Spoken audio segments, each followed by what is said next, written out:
Hello दोस्तों, मैं आपकी कुमकुम भट्ट नमस्ते पढ़ाती हूँ।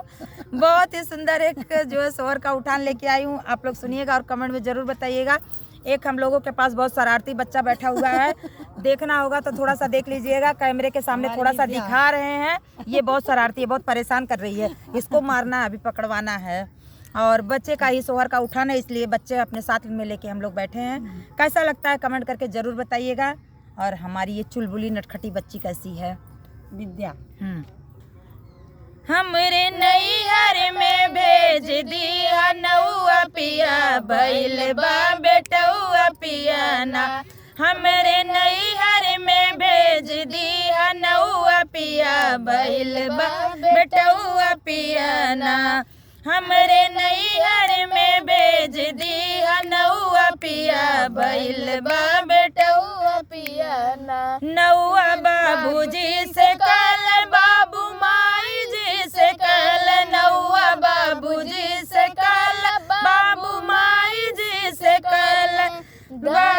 धना बेटी के घर से आइल बा जनौआ पिया, बैल बा बेटौआ पिया ना। धना बेटी के घर से आइल बा जनौआ पिया, बैल बा बेटौआ पिया ना। हमरे नैहर में भेज दिया नौआ पिया, बैल बा बेटौआ पिया ना। हमरे नैहर में बैल बा बेटौआ पिया, भेज दिया नौआ पिया ना। नौआ चाचा जी से कल, चाचा चाची जी से कल। नौआ चाचा जी से कल, चाचा चाची जी से कल। धना बेटी के घर से आइल बा जनौआ पिया, बैल बा बेटौआ पिया ना। धना बेटी के घर से आइल बा जनौआ पिया, बैल बा बेटौआ पिया ना। हमरे नैहर में भेज दिया नौआ पिया, बैल बा बेटौआ पिया ना। हमरे नैहर में भेज दिया नौआ पिया, बैल बा बेटौआ पिया ना। नौआ भैया जी से कल, भैया भाभी जी से कल। नौआ भैया जी से कल, भैया भाभी जी से कल।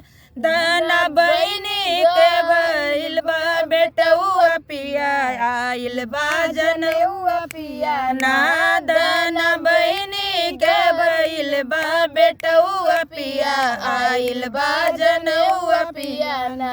हमरे नैहर में भेज दिया नौआ पिया, बैल बा जनौआ पिया। हमरे नैहर में भेज दिया नौआ पिया, बैल बा बेटौआ पिया ना।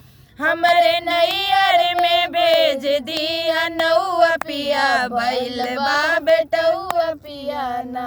हेलो दोस्तों, ये शोहर का उठान कैसा रहा कमेंट करके जरूर बताइएगा। फिर मिलती हूँ नेक्स्ट वीडियो में, तब तक के लिए।